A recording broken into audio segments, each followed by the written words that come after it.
Yes, welcome you all for another beautiful presentation on signals and systems. This is module number 2. We are calling it as SS02. And today I am going to cover the classifications of signals. What are the various types of signals? Okay, so basically in our previous presentation, that is nothing but the first presentation of our modules, there we have seen the basic definition of a signal, and then in this presentation I am going to explain what are the various important classifications of signals, right? So these signals are classified into broadly, as far as your syllabus is concerned. We have first one is the classifications of signals.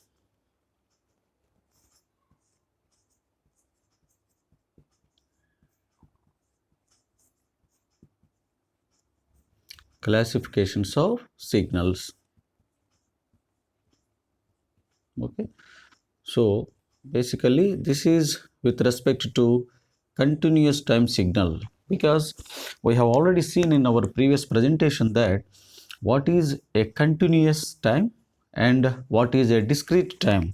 So I have already clearly explained you in the last presentation that if any signal that is defined on continuous time, that is denoted by x of t.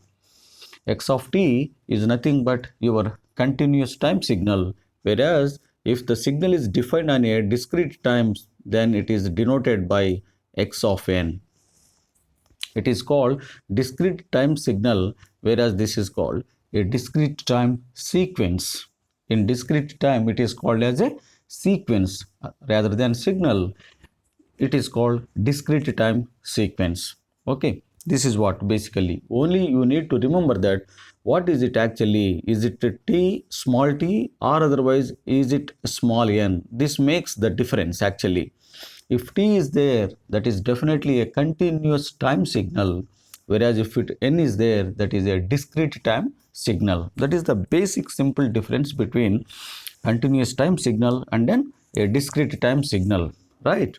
Okay, now we will see what are the various classifications of signals. This is as far as our continuous time signal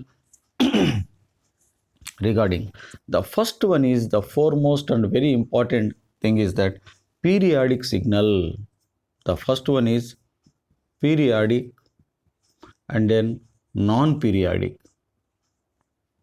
Periodic and then non-periodic signal, or signals you can say. Okay, periodic, non-periodic, it is also called as aperiodic signal. Periodic and then non-periodic signal, that is the first one. And the second one is even signal, and then odd signal, even and then odd signals, also called as even is also called as symmetric signal, whereas odd is called as anti-symmetric signal. Clear? This is even, I mean symmetric signal, this is the anti-symmetric signal. And the third one is that energy signal. The third classification is that energy signal and then power signal. One is the energy signal and then the power signal. And then the fourth one is deterministic signal. Deterministic signal and then non-deterministic signal. This is called non-deterministic signals.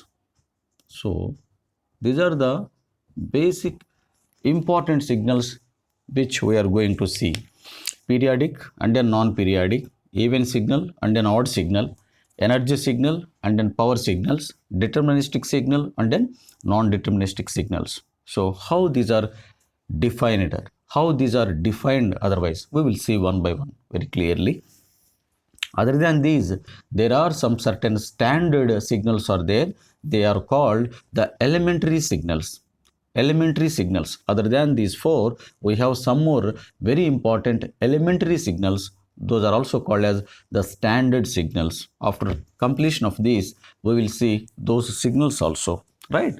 In this presentation, I am going to explain you what is a periodic and what is a non-periodic signal. We will see the first of its. Okay, we'll see what is a periodic signal. So any signal in general, any signal basically it is denoted by, normally a signal can be represented by the standard form of any signal. Say for example, x of t is equal to, in general this is represented by a cos some omega t. It is called a co-sinusoidal signal. X of t is equal to a cos omega t. It is a cosine signal or co-sinusoidal signal. Or sometimes you can have in your examinations or textbooks, you can a sin omega t also, like that. This is a sinusoidal signal. This is called a sinusoidal signal. If it is cos omega t, then it is called as a co-sinusoidal signal, cosine signal.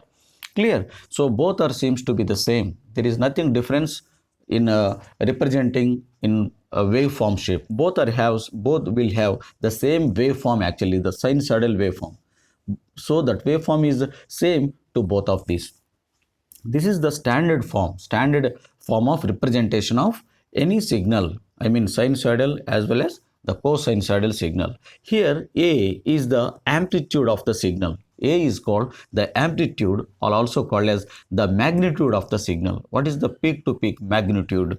And sine or otherwise cos gives that the nature of the signal. Is it sinusoidal signal or cosinusoidal signal? So this describes about the nature of the signal. And what is omega here? Omega is called the angular frequency. Omega is called angular frequency. It is called angular frequency. Okay, radians per second. This is measured in radians per second. Okay, angular frequency, it is radians per second. And this omega is furtherly given as 2 pi f. Omega, this is very important relation that you need to remember. Omega is equal to 2 pi f. This is the angular frequency. What is the f then? F is the natural frequency or normal frequency, you can call. It is a normal frequency or natural frequency. So omega is equal to 2 pi f. And from this, what is your small f? F is equal to omega by 2 pi, like that. This is what f is equal to. Or otherwise, this implies, what is the time period then? This is the normal frequency or natural frequency. Now you can define the another parameter is the time period. What is the time period of this? For this signal, time period. These are the basic things that we must. Time period t. T is equal to, it is 1 by f.